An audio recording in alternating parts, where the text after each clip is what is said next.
next in the process, what I do is grab my wig head and some measuring tape. It's imperative that you have measuring tape if you've never measured, I guess, your wig size or know your wig size. This is the way you're going to figure it out. So what I typically would do is either take mine or my client's head, and you would go behind your nape to where the bottom of your hairline is. Because his wig is on, I can't measure it or show you all that, but you would go to where your hairline stops. You would then loop the tape around to the front of your forehead where your hairline begins. And that's where you would measure. So right now, I guess my hairline begins right there. So I will loop this around, and I will make sure that I go over my ears to measure this correctly. And right now it's saying that my head is measuring around a 22.5. Typically my head size is 21.5. So what you would do is take your wig block, like this head, and you would make sure that your wig head measures either an inch to 1.5 inches bigger than what your natural hairline or the circumference of your head will measure. And then you would take the measuring tape and go from the beginning of your hairline all the way to where you went below your nape, and you would measure that. Typically mine is, I believe, 12 or 12.5. So I would go ahead and make a marking on my mannequin head like so, just like that. Right? And then you would also go from ear to ear and mark the same area on your mannequin head. It's imperative that you do that. Otherwise, you can end up with a wig cap that is too small.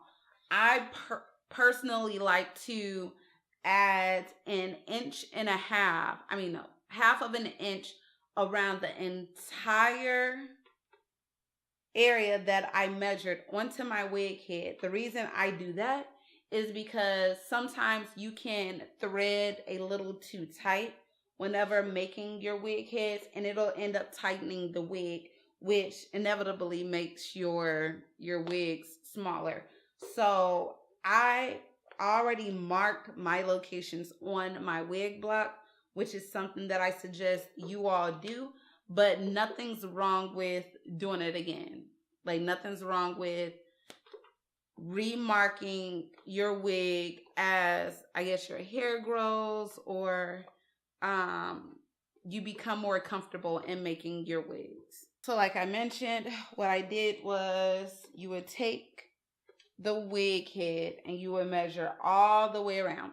So right now, I measured mine at 22, and don't forget, I like to make mine 1/2 inch bigger than what my head would measure. And then the same would go for the actual, like my mannequin head. The same thing would apply to that. However, this will end up moving up unless you put combs in it. Because I don't put combs in it, then it's not going to be, it just won't work like that. So right now, this is at 13, and that is perfectly fine for me. And the ear to ear portion measures 14, and my ear to ear is about 14. So I would make that just a tad bit bigger, like so. Now what I'm going to do is take my frontal and apply my frontal in front of this this cap. And I personally do that just in case my frontal starts to shed. I'm able to cut back and it won't affect the size of my wig. Hopefully you all understand what I mean by that. But sometimes as your frontals get older, you want to cut back. Well, not older, as they start to get damaged, you're going to have to cut back. And I don't know if I've already done a video on that, but you'll get what I'm saying eventually. So my frontal has already dried, And I'm going to take it like so. Let me move it over here. I'm going to apply this hairline in front of that cap by another 1/2 inch, like so. I'm just going to tack this down. Tack this down like that, just to give me a start. And I'm going to do the same thing for the back. And right now, this does not have to be perfect, just so you know. Like this, what I'm doing right now, it does not have to be perfect. I just want to pin it down. Now what I'm going to do is spray the frontal again. We're going to spray it again, like so. And then I'm just going to part it anywhere and braid it down. That way the hair is out of my way during the duration of the time that I am making this wig. I do not want any of this hair in my way, so I'm going to braid it down.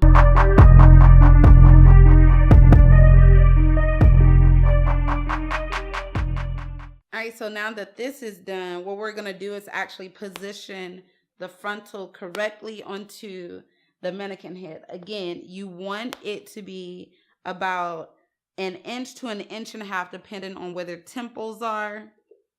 1 inch to 1.5 inches in front. There we go. In front of the actual cap.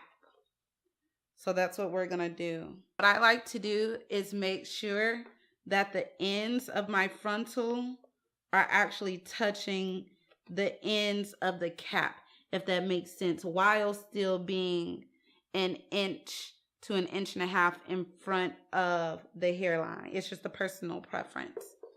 This is what it ends up looking like. It's even. Just like that. So now what I'm going to do is take my needle and thread. I use nylon because it doesn't absorb the moisture from your hair. And I'm just going to sew this down. And I'm going to make sure, before I sew it down, I'm going to make sure that it's flat in the inside and there's no lumps and bumps, which there aren't. So I'm basically good to go with that regard. Now, as I'm sewing, I'm going to make sure that I at least, at minimum, loop twice before I move on to another part. So I slide it through like so. I loop twice. I pull up and I guide the thread through. That way I don't get tangles in my thread. So again, I push through like so. I pull up, loop twice, and guide the thread through slowly like that. Push, loop, pull. All right, let's do it again. Push through, loop, pull. Push through, loop, and pull. And try not to make this too tight because you want your wig to be as flexible as possible.